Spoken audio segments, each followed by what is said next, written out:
இயற்கையான டேட்ஸ், பாதாம், பிஸ்தா, cashew and honey கொண்டு தயாரிக்கப்பட்ட லயன் டேட் நட் பைட்ஸ்.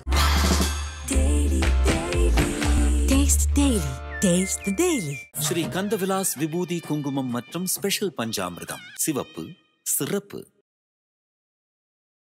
சமீபத்திய நாட்களில் இந்த அஷ்டம சனி அப்படின்ற ஒரு விஷயம் ஆரம்பிக்க போகுது அப்படின்னு தெரிஞ்சதுல இருந்தே சிம்மராசிக்காரர்கள் ஏதாவது ஒரு மன உளைச்சலை தனக்குள்ளேயே அவங்க உருவாக்கிப்பாங்க. இன்னும் சொல்லணும்னா லாஸ்ட் ஒரு 8 மாசமாவே அதோட அறிகுறிகளை அவர்கள் கண்கூட பார்த்துருப்பாங்க. 12ல் குரு மறைகிறாரே, நமக்கு ஏதாவது பாதகத்தை ஏற்படுத்துவாரா அப்படின்லாம் சிம்மராசிக்காரர்கள் பயத்தோட இருப்பாங்க. தயவு கூர்ந்து பயப்பட வேணாம். பல சிம்மராசிக்காரர்களுக்கு இந்த காலகட்டத்தில் இடமாற்றம் ஏற்படும், வீடு மாற்றம் ஏற்படும், எல்லை மாற்றம் ஏற்படும். புதிய உறவுகளால் தேவையில்லாத மன உளைச்சல்களை அவர்கள் அடைந்திருப்பார்கள். ஆனா அப்படிப்பட்ட வழியில இருந்த அவங்களுக்கு அஷ்டமஸ்தானத்தை குரு பார்க்கறதுனால கண்டிப்பா நிறைய பேர் பக்தி மார்க்கத்துக்குள்ள போவாங்க. தன்னைத்தானே சில பேர் சித்தரா உணர்வாங்க. கடவுளோட நான் பேசக்கூடிய ஆற்றல் எனக்குள்ள இருக்கு, நான் நினைக்கிறதெல்லாம் நடக்குது அப்படின்ற மாதிரியான உணர்வுகளை இந்த கேது ஏற்படுத்தும். தயவு கூர்ந்து அதை நான் என்டர்டெயின் பண்ண வேணாம் அப்படின்னு தான் சொல்லுவேன். அது என்ன, தெளிவான முடிவெடுக்கிறதுல நிறைய தடுமாற்றங்கள் இருக்கும். அவங்களுடைய எண்ணங்கள் தெளிவாக இருக்கிறதுக்கும் தொடங்கக்கூடிய செயல்கள் வெற்றி அடையணும்னா காலையில் அதிகாலையில் எந்திரிச்ச உடனே சூரியனை பார்த்து உடம்பை பாதிக்கக்கூடிய செயல், மனதை பாதிக்கக்கூடிய செயல்கள் எதுவாக இருந்தாலும் சிம்மராசிக்காரர்கள் தயவு கூர்ந்து செய்யவே கூடாது. இன்னொரு விஷயம் பர்சனலா சொல்லணும்னு சொன்னா, ஐபிசி பக்தி நேயர்களுக்கு இனிமையான இந்நேரத்து வணக்கங்கள். இன்று நம்மோடு அஸ்ட்ராலஜர் அருண் இணைஞ்சிருக்கார். அவர்கிட்ட குரு அதிசார பேச்சு தொடர்பில் நம்ம நிறைய விஷயங்களை கேட்டு தெரிஞ்சுக்கலாம். சார் வணக்கம். வணக்கம். அதிசார குரு பேச்சு சிம்ம ராசிக்காரர்களை பொறுத்த வரைக்கும் என்ன மாதிரியான பலாபலன்களை தரப்போகுது? சிம்மராசிக்காரர்கள் கடந்த காலகட்டங்களில் எந்த பயிற்சி ஆனாலும் ஏதாவது ஒரு எதிர்பார்ப்போடையும் ஒரு கலக்கத்தோடையும் பார்த்துட்டு இருக்கிறது வழக்கம். அதுக்கு காரணம் சமீபத்திய நாட்களில் இந்த அஷ்டம சனி அப்படின்ற ஒரு விஷயம் ஆரம்பிக்க போகுது அப்படின்னு தெரிஞ்சதுல இருந்தே சிம்மராசிக்காரர்கள் ஏதாவது ஒரு மன உளைச்சலை தனக்குள்ளேயே அவங்க உருவாக்கிப்பாங்க. இன்னும் சொல்லணும்னா லாஸ்ட் ஒரு 8 மாசமாவே அதோட அறிகுறிகளை அவர்கள் கண்கூட பார்த்துருப்பாங்க. குறிப்பா கடந்த ஏப்ரல் மாதம் 26ஆம் தேதி பயிற்சியான ராகு கேது பயிற்சி சிம்மராசிக்கு பல்வேறு விதமான மன சஞ்சலத்தை கொடுக்குது அப்படின்றத மறுக்கவே முடியாதுங்க. ஏன்னா சிம்மம்னா சிங்கம் நம்ம பல தடவை பேசியிருப்போம். தனிப்பட்ட முறையில் தன்னுடைய வாழ்க்கையை செதுக்கி வாழணும்னு நினைக்கக்கூடியவங்க அவங்க தான். ஆனால் அப்படிப்பட்ட சிம்மராசியே இந்த கேது பல விஷயங்கள்ல ஆட்டி பார்த்துடுச்சு அப்படின்னு தான் சொல்லுவேன்.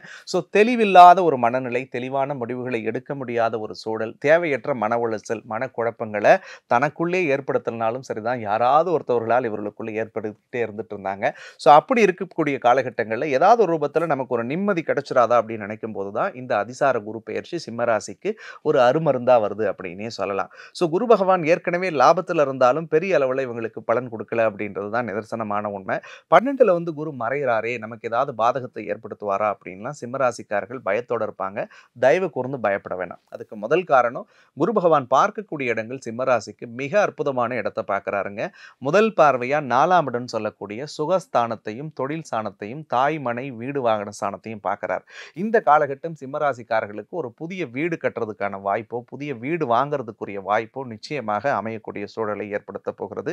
ரொம்ப நாளா ஒரு கார் வாங்கணும், ஒரு பைக் வாங்கணும் அப்படின்னு நினைச்சிட்டு இருக்கக்கூடிய சிம்மராசிக்காரருடைய பல நாள் கனவு இந்த காலகட்டத்தில் நிறைவேறக்கூடியதாக இருக்கும். தாயோட உடல்நலத்திலிருந்து வந்த சிக்கல்கள் அல்லது தாயை பிரிந்து வாழ்ந்த சிம்மராசிக்காரர்கள்லாம் தாயோட சேரக்கூடிய சூழலை ஏற்படுத்தும். அவங்க உடல் நலத்திலையும் நல்ல ஆரோக்கியத்தை பார்க்கக்கூடிய நிலையை தரும். சிம்மராசி இந்த லாஸ்ட் ஒரு 8 மாசமா எங்களுக்கு காசு பணம்லாம் வேணாம் சாமி, நிம்மதி இருந்தா போதும் அப்படின்னு தான் நினைச்சிருப்பாங்க. அதுக்கு காரணம் ராசியில இருந்த கேது. ஆனா இந்த 4ஆம் இடம் சொல்லக்கூடிய சுகஸ்தானத்தை குரு பார்க்கறதுனால நிச்சயமாக நிம்மதியும் அமைதியும் சந்தோஷமும் அவங்களுக்கு கிடைக்க போகுது. வீட்டில் ஏதாவது ஒரு சுபகாரிய பேச்சுவார்த்தை பேசி முடிச்சு அந்த காரியத்தை அவர்கள் செயல்படுத்தக்கூடிய விஷயமாகவும் கண்டிப்பா அமையும்னே சொல்லலாம். ஏற்கனவே தொழில் ஆரம்பிச்சு அந்த தொழிலில் நஷ்டமடைஞ்ச சிம்மராசிக்காரர்கள் இந்த காலகட்டங்களில் தொழிலை திரும்ப ரீஸ்டார்ட் பண்ணி அதை ஒரு பெரிய சக்சஸாக கொண்டு வரதுக்குரிய வாய்ப்பு இருக்குங்க. பல சிம்மராசிக்காரர்களுக்கு இந்த காலகட்டத்தில் இடமாற்றம் ஏற்படும், வீடு மாற்றம் ஏற்படும், எல்லை மாற்றம் ஏற்படும் அல்லது தொழிலில் சில சேஞ்சஸை அவங்க பண்றதுக்குரிய வாய்ப்புகள் ஏற்படும்னே சொல்லலாம். சிம்மராசிக்காரர்களுக்கு ரொம்ப முக்கியமாக கடந்த காலகட்டங்களில் இந்த பணத்தட்டுப்பாடுக்குள்ள போய் மாட்டிக்கிட்டு கஷ்டப்பட்டவங்க நிறைய பேர் உண்டு. ஆனால் இந்த அதிசார குரு பெயர்ச்சியில் ராசிக்கு 6ஆவது இடத்தை குரு பார்க்கறதுனால கடன் சுமைகள் எல்லாமுமே இவங்களுக்கு தானா விலகும். சார் இஎம்ஐ கட்ட முடியல, கிரெடிட் கார்டு வாங்கிட்டேனால அடைக்க முடியாமல் இருந்துச்சு, ஆஃபீஸில் ஒரு 4 பேர்த்துக்கிட்ட காசு வாங்கிட்டே கொடுக்க முடியாமல் எனக்கு ஒரு மன கஷ்டமாக இருந்துச்சு அப்படின்னு நினைச்சவங்களுக்கெல்லாம் அந்த காலகட்டத்தில் இருந்த பொருளாதார நெருக்கடிகள் நிச்சயமாக விலகும். அதே மாதிரி சிம்ம ராசிக்கு கடந்த ஒரு 9 மாசமாகவே தேவையில்லாத புதிய எதிரிகள் உருவாகி இருப்பாங்க. தேவையில்லாத எதிர்ப்புகளை உருவாக்கும், தேவையில்லாத மறைமுக சூழ்ச்சிகள்லாம் இருந்துகிட்டே இருந்தது. ஆனா இந்த 6ஆம் இடத்து குரு பார்வை என்பது எதிரிகளை விளக்கும், சத்துரு தொல்லைகளை விளக்கும், பொருளாதார அழுத்தங்களையும் மந்தத்தன்மையும் சீர்படுத்தி அதுல பெரிய வெற்றிகளை தரக்கூடியதாக இருக்கும். ஏற்கனவே ராசிக்கு 7ல சனி ராகு வந்ததிலிருந்தே சிம்மராசிக்காரர்கள் உண்மையை சொல்லணும்னா பர்சனல் லைஃப்ல லாஸ்ட் ஒரு 3 வருடங்களாகவே பல்வேறு விதமான அழுத்தங்களை சந்திச்சிருப்பாங்க. அதுக்கு காரணம் கோச்சார் அடிப்படையில் அவங்களுக்கு நாகதோஷம். பல பேர் தம்பதியர்களுக்குள்ளே சண்டை வந்திருக்கும். புருஷ முண்டாட்டிக்குள்ள தேவையற்ற கருத்து வேறுபாடு, கருத்து மோதல்களோட இருந்திருப்பாங்க. அல்லது உறவுகளால் ஏமாற்றப்பட்டிருப்பாங்க. அல்லது புதிய உறவுகளால் தேவையில்லாத மன உளைச்சல்களை அவர்கள் அடைந்திருப்பார்கள். ஆனா அப்படிப்பட்ட வழியில இருந்த அவங்களுக்கு அஷ்டமஸ்தானத்தை குரு பார்க்கறதுனால கண்டிப்பா அந்த உறவுகளுக்குள்ள இருந்து வந்த சிக்கல்கள் எல்லாமும் விலகும். ஏற்கனவே பிரிஞ்சு வாழ்ந்த தம்பதியர்கள் ஒன்று சேரக்கூடிய வாய்ப்பு இருக்கு. ஏற்கனவே ஒரு நபரால நான் ஏமாற்றப்பட்டுட்டேன், பெரிய வழியில மாட்டிட்டு இருக்கிறேன்னா அந்த பாடத்தை கத்துக்கிட்டு அடுத்த கட்டத்தை வாழ்க்கையை நோக்கி நகர்த்தக்கூடிய தைரியத்தையும் தன்னம்பிக்கையையும் இந்த அதிசார குருவினுடைய பார்வை பார்க்க போகுது. கொடுக்கல் வாங்கல்ல இருந்து வந்த சிக்கல்கள் எல்லாமே சரியாகும். ஏற்கனவே இவங்க கடன் கொடுத்துட்டு வராத கடன் இவங்களுக்கு திருப்பி வரக்கூடியதா இருக்கும்.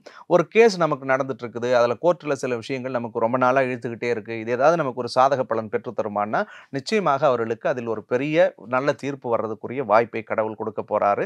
அதே மாதிரி ஒரு புதிய பட்டத்தையும் பதவியையும் பேர் புகழையும் எதிர்பார்த்து காத்திருந்த சிம்மராசிக்காரர்களுக்கு நிச்சயமாக ஒரு புதிய பட்டம் கிடைக்கும், பதவி கிடைக்கும், புதிய பெயர் கிடைக்க போகிறது. புதிய பொறுப்பும் புதிய புகழும் அவர்களை அலங்கரிக்கிறதுக்கு கடவுள் அருளோடு ஆண்டவன் கொடுக்க காத்திருக்காருன்னே சொல்லலாம். நிச்சயமாக இந்த அதிசார குரு பேச்சு காலகட்டத்துல சிம்ம ராசிக்காரர்கள் என்னென்ன விஷயங்கள் எல்லாம் கவனமா இருக்கணும்? சிம்மராசிக்காரர்களை பொறுத்த வரைக்கும் ஓவர் திங்கிங் இருக்கக்கூடாது இந்த பீரியட்ல. ஏன்னா ராசியிலே கேது வந்திருக்கிறதுனால அந்த கேது தன்னை ஒரு ஞானி மாதிரி யோசிக்க வைக்கும். ஏன்னா பார்க்கறதுக்கு ஒன்றும் இல்லையா, எல்லாத்தையும் பட்டுட்டோம் அப்படின்ற மாதிரியான எண்ணத்தெல்லாம் தானாகவே கொடுக்கும். ஏன்னா கேது ஞான சிந்தனைக்கு உரியவர். நிறைய பேர் பக்தி மார்க்கத்துக்குள்ள போவாங்க. தன்னைத்தானே சில பேர் சித்தரா உணர்வாங்க. கடவுளோட நான் பேசக்கூடிய ஆற்றல் எனக்குள்ள இருக்கு, நான் நினைக்கிறதெல்லாம் நடக்குது அப்படின்ற மாதிரியான உணர்வுகளை இந்த கேது ஏற்படுத்தும். தயவு கூர்ந்து அதை நான் என்டர்டெயின் பண்ண வேணாம் அப்படின்னு தான் சொல்லுவேன். அது என்ன, தேவையற்ற மன உளைச்சல்களுக்குள்ள நீங்க போய் மாட்டிப்பீங்க. அதே மாதிரி இந்த காலகட்டங்கள்ல உடம்பை பாதிக்கக்கூடிய செயல், மனதை பாதிக்கக்கூடிய செயல்கள் எதுவாக இருந்தாலும் சிம்மராசிக்காரர்கள் தயவு கூர்ந்து செய்யவே கூடாது. இன்னொரு விஷயம் பர்சனலா சொல்லணும்னு சொன்னா, பார்க்குறவங்க ஆணா இருந்தா பெண்கள்கிட்ட பேசும்போது பழகும்போது கவனமா இருக்கணும். பெண்ணா இருந்தா எந்த ஆணையும் நம்பி பேசி பழகாதீங்க. அப்படி இல்லைன்னா இந்த காலகட்டத்தில் ராசியில் இருக்கக்கூடிய கேது, 7ல் இருக்கிற சனி, 7ல் இருக்கக்கூடிய ராகு தேவையற்ற உறவுகளையும் தொடர்புகளையும் ஏற்படுத்தும். இல்லற வாழ்க்கையில் இருக்கக்கூடியவர்கள் கூட தயவு செஞ்சு விட்டு கொடுத்து போகணும். கணவரே ஒன்று சொன்னாலும் சரின்னு மனைவியும், மனைவியே ஒன்று சொன்னாலும் அது சரின்னு கணவரும் பேசக்கூடிய புரிதல் இருக்கணும். 3வது நபர்களை குடும்ப உறவுகளுக்குள்ள தயவு செஞ்சு கொண்டு வராதீங்க. அப்படி வந்துட்டா அது தேவையற்ற விளைவுகளை ஏற்படுத்தும். ஸோ ஒரு வரியில சொல்லணும்னா, உடலை பார்த்துக்குங்க, மனசை பார்த்துக்கோங்க, உங்களுடைய உறவுகளை பார்த்துக்கோங்க. இந்த 3 விஷயத்துல கொஞ்சம் கவனம் செலுத்தினாலே போதும். சிம்ம ராசிக்காரர்களை பொறுத்த வரைக்கும் அதிசார குரு பேச்சு இல்ல மாணவர்களுடைய பலாபலன்கள் என்ன மாதிரியான பலாபலன்களை தரப்போகுது? மாணவர்களை பொறுத்த வரைக்கும் கல்வியில கொஞ்சம் கூடுதல் கவனம் செலுத்தணும். ஏன்னா கேதுன்னு வரும்பொழுது கொஞ்சம் சின்ன சின்ன சோம்பேறித்தனத்தை லக்னத்துல இருக்கிறதுனால, ராசியில இருக்கிறதுனால கொடுக்கும். ஸோ இன்னைக்கு படிக்கலாம் நினைக்கிறத காலையில படிக்கலாம் அப்படின்னு தோணும். காலையில படிக்கலான்றதை எக்ஸாம் முன்னாடி போய் பார்த்துக்கலாம்னு நினைக்க தோணும். அதுக்கப்புறம் போன எக்ஸாமே நம்ம படிக்காம தான்டா பாஸ் பண்ணோம், இந்த வாட்டி அப்படி எழுதிடலான்ற எண்ணங்கள்லாம் ஏற்படும். அதில் அப்படி இருக்கக்கூடாது. கொஞ்சம் கூடுதல் கவனம், கூடுதல் அக்கறையோடு படிக்கிறது ரொம்பவே நல்லது. ஸோ ஏதாவது ஒரு காம்படிட்டிவ் எக்ஸாம்ஸுக்கு தயார் பண்ணணும்னு நினைக்கக்கூடிய சிம்மராசிக்காரர்கள் எல்லாமே கொஞ்சம் கூடுதல் கவனம், கூடுதல் எச்சரிக்கையோடு அவர்கள் அதை கையாண்டா கண்டிப்பா அவர்கள் வெற்றி பெறுவதற்குரிய வாய்ப்பை இறைவன் ஏற்படுத்துவார்.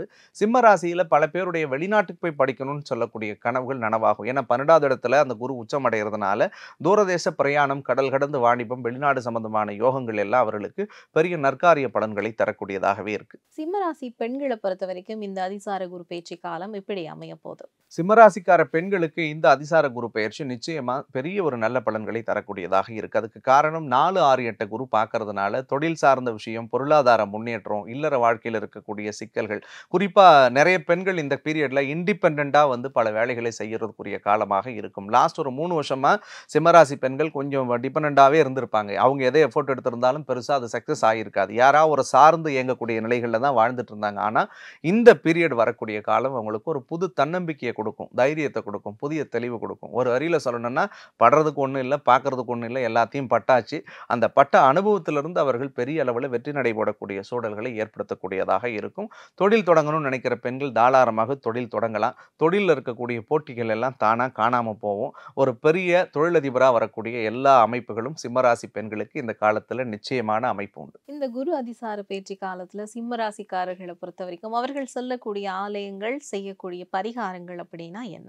சிம்மராசிக்காரர்களை பொறுத்த வரைக்கும் சூரிய பகவானுடைய வழிபாடு அவர்கள் செய்வது மிக சிறந்த பலனை தரும். ஏன்னா ராசியிலேயே கேது வந்து உட்கார்ந்து இருக்கிறதுனால சந்திர கிரகண தோஷத்துக்குள்ள அவங்க மாட்டிக்கிட்டு இருக்காங்க இப்பொழுதுக்கு. ஸோ அந்த விஷயங்கள் இருக்கும்பொழுது அவங்க தெளிவான முடிவெடுக்கிறதுல நிறைய தடுமாற்றங்கள் இருக்கும். அவங்களுடைய எண்ணங்கள் தெளிவாக இருக்கிறதுக்கும் தொடங்கக்கூடிய செயல்கள் வெற்றி அடையணும்னா காலையில் அதிகாலையில் எந்திரிச்ச உடனே சூரியனை பார்த்து வணங்கி சூரியனை வழிபடுவது நல்லது.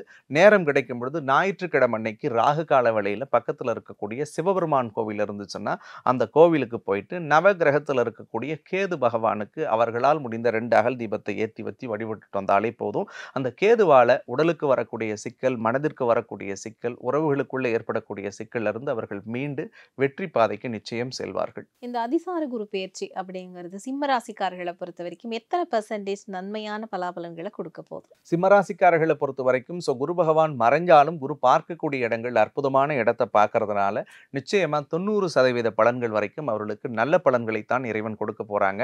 ஒரே ஒரு விஷயம், பர்சனல் லைஃப்பை மட்டும் அவங்க பார்த்துக்கிட்டா போதும். அதுக்காக தான் அந்த 10% நம்ம சொல்லாமல் இருக்கும். ஸோ அதில் மட்டும் அவங்க தெளிவாக இருந்துட்டா 100% பலன்களும் நற்பலன்களாகவே அவர்களுக்கு அமைய காத்து. நிச்சயமா. அதாவது சிம்ம ராசிக்காரர் நேயர்களுக்கு இந்த காலகட்டம் அப்படிங்கிறது பல பிரச்சனைகளை கடந்து நன்மை பயக்கக்கூடியதாக அமையணும் அப்படிங்கிறது தான் எங்களுடைய பிரார்த்தனையும் கூட. இந்த காணொளிக்கும் உங்களுக்கும் நன்றி சார். நன்றிமா. கொடியோனே முருகா நீயும் வர வேணும், எம்மை தேடி வர வேணும், முருகா வரம் தர வேணும்.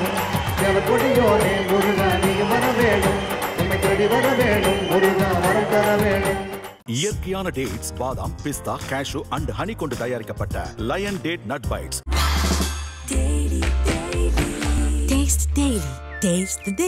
ஸ்ரீ கந்தவிலாஸ் விபூதி குங்குமம் மற்றும் ஸ்பெஷல் பஞ்சாமிர்தம். சிவப்பு, சிறப்பு.